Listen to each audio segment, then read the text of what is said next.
Jamaica, even if the child is disruptive or extremely disruptive,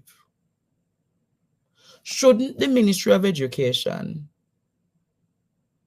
shouldn't we as a country provide an avenue for that child not to become a deviant to society?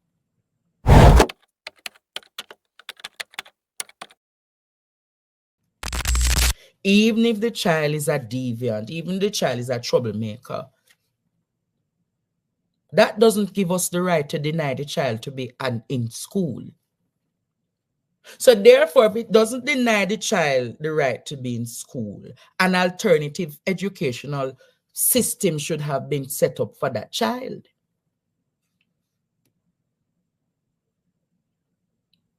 So at 11 years old and the child is at home,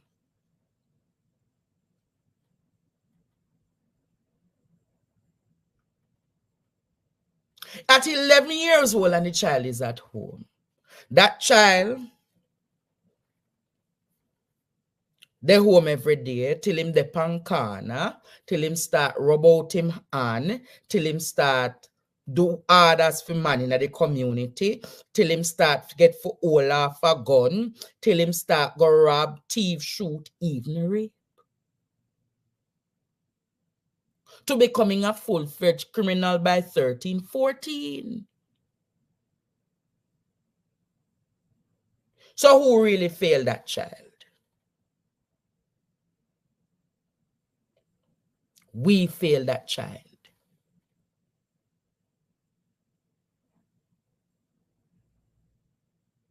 I'm going to say it again. Who failed that child? Jamaica failed that little boy. The system failed that little boy because nothing has been put in place to fix him. Nothing has been put in place to reform him. Nothing has been created to say, you know what? As a son of the soil, let me facilitate and put him in a cadet program. Put him in a training program. So by the time he becomes of age, he can become a soldier or a police. The policies of Jamaica failed that child. Favor Williams failed that child. The government failed that child. The Ministry of Education failed that child. The school failed that child. The family and the parent failed that child. The community failed that child. And when he becomes a menace to society, all the way I go say, boy, a criminal long time. But we had an opportunity to change him. And at 11, if the child is disruptive, have we assessed the child to see whether or not he has any mechanical or behavioral problems? Or it is not a matter. We don't care about him because... No, we don't care about him. It's Sadie, Jamaica. Watsonton Primary. It's Sadie.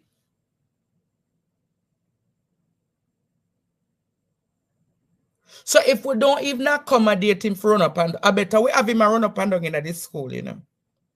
Then him become one of those send out boys for the criminals in the communities, you know. I'm going to say it again, Jamaica. I better we have him a run up and down in this school, you know. I bet you see for me as it would take him and if he want to run, me make him just run up and down on the play field.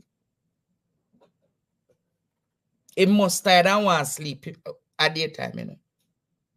So make him go run up and down on the play field, make him go do what he want to do and come back right this. So. But to deny the child an opportunity to be in school, you say you don't expel him, you don't suspend him, but you're saying that him can't be readmitted to the school because of... So I want to ask, look how many people I know out there probably have similar traits to that little boy. And where are they now? They're police, them a lawyer, them a judge, them a businessman, them a entertainer. But the system never give up on them. So why can't we assist him? Why can't we say, all right then? It's a reality, you know. It is our duty as educators. It is our duty as administrators. It is our duty as a school community that every child can learn, every child must learn. What happened to the guidance counselor? Why couldn't the guidance counselor take that child and monitor him rigorously? So you prefer the picnic go on the road. Remember, this is in Clarendon, you know, Jamaica. This is the said Clarendon that the mass shootings happened, you know. And a lot of persons don't like talking the truth. Hello, good night. Hello? Yes, good night. Good evening, Andre. How are you doing? I'm well, my friend. How are Listen, you? I am, boy, when I heard this news, I'm rather distressed by this news, you know. Very, very distressed. Partly because that child was robbed. That child was what? That child was robbed. Explain. Oh, it was in the robbed. sense, this child has a right to go to that school, see? Now, you're never given a formal kind of letter to say, well, this child can't be at the school for whatever reasons. But you lock up the pitney. And on top of that, yeah, my problem is really, you know, the proper interventions were not put in place. How can a little, I mean, yeah, for whatever reason, having behavioral, you know, problems, but what are the interventions put in place to help this child here? Are we to believe that he's beyond fixed? And then you go put him to another institution? No. Where is he to go? Okay, now the cottage primary has him. What are they to do with him now? So just passing him on. When are we going to take it seriously, though, Andre? That these children, these are our future is ready, you know? And I always tell them, you know, when we ignore them in the schools, we're going to end up seeing them on the streets. And at them same one now come attack up on the road. Yes. We need people who have an interest in our children, right? Don't wire them up because you're not the brightest. A lot of them are coming from homes. And they need people who are dedicated, who really, really want to help them. Not somebody who say, you know, we try, okay, I don't know more, pass him on. The guidance counselors. There should also be advocates for these people. Advocate for them. And if they're going to leave the institution, we need to ensure that the proper interventions are put in place for them, Andre. Listen, I can see it. It's broken. And if we continue to treat these people who are our future leaders like this, what kind of Jamaica do we want tomorrow? What kind of Jamaica do we want? We need to do better as a country. True. No, I am very upset by it. And I don't appreciate it. And I don't think we take our children seriously, you know. But I've been saying it, you know. We are going to pay bitterly for how we treat our children. Yes. Bitterly for how we treat them in the country. That young man, that family deserve. I understand some of the homes are so broken. Some of the parents don't even know what to do anymore. And it can't just be an intervention from the school's point. You have to go into the homes too. Some of these parents need training too. True. Right? If we get all the key stakeholders involved, then listen, there is hope. But we can't have one key stakeholder say, well, this is not my problem.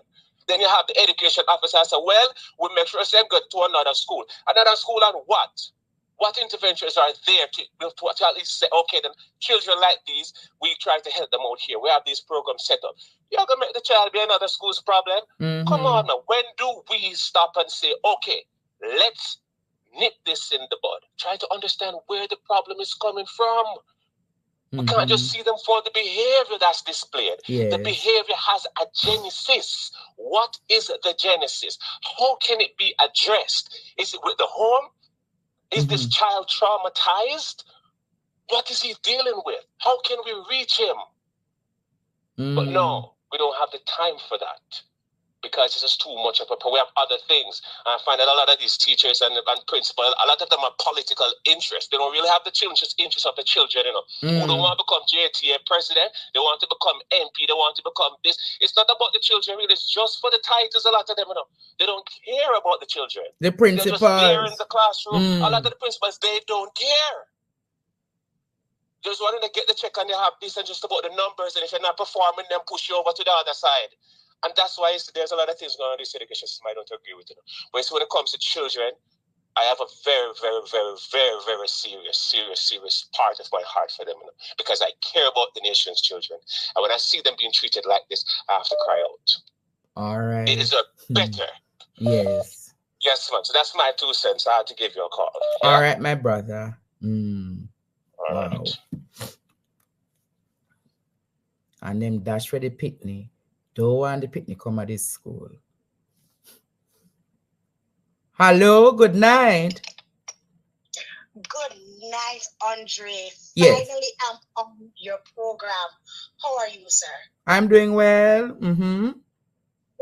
Now, Andre, you're speaking to a teacher of 23 years. Uh-huh. And I love my job. A teacher who taught in the inner city schools. Now, I wanted to talk all the time on your program when persons talk about teachers. But I'm going to deal with this case. No, Watsonton Primary, I don't know that school. But I was teaching in St. Catherine. Now, persons might be on your program and might hear my voice and know who it is. I love my job, and I know teachers out there love their job. But something that people need to remember is that I have come where policies have changed so much in the ministry. You're talking to a teacher who has gone through ROSE, who has gone through GSAT, PEP, and the persons don't understand that these policies that change daily and these policies that the persons in the upper echelon in the ministry do, they don't follow through. So let me go back to this thing now with this case of this child. Yes. My school where I was teaching, because I'm not there anymore in Jamaica. Now, as a school, we do assessments. I have gone through several assessments with children with behavioral problems. Ministry, we write them. Yes, you're talking to us, a literacy specialist. So we write them and we say, these are the problems that we're having. They take like months to come back to us. When they do finally come to us, they will take a day and they will assess about 3 children, and they break and they said, okay, they have assessed a lot. So they come back again when we have all 20 children in the school who needs intervention. Yes. When they break, they will come back and they say, okay, we got all this information from your 20 children.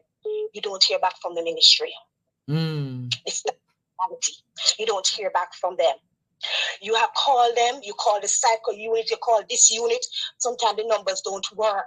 These are the things that we're having in the ministry. And when we are begging these people to say, we are having children with problems, can you help? Yes. Help us. They don't help us.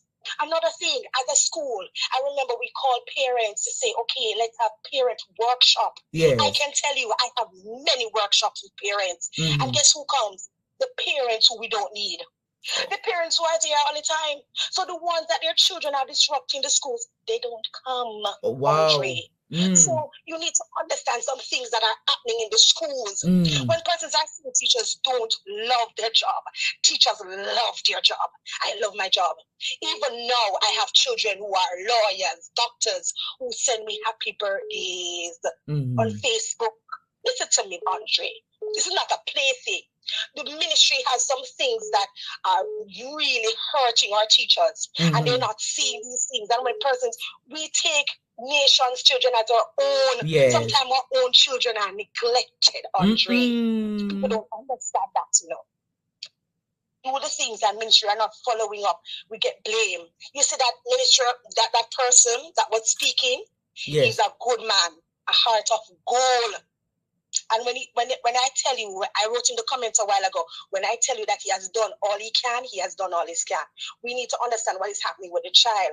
And it is so sad that, yes, Watsonton Primary, that is where they have gotten at the fed up state. Because sometimes things like these, we do follow up, but we can't do anything more. You understand? So sometimes a different environment is needed for the child. But guess what? As a primary educator, we don't normally tell the children that they're suspended or what. We have to keep them, even when they're killing our teachers in the classroom. Even when they're fighting our teachers in the classroom, we have to keep them. Yes. So our nation, Jamaicans, you need to understand, it's not just what you see there, what you hear there on the news. There's some other things that happen before reach that stage. And that is what you're seeing now, yes. Andre.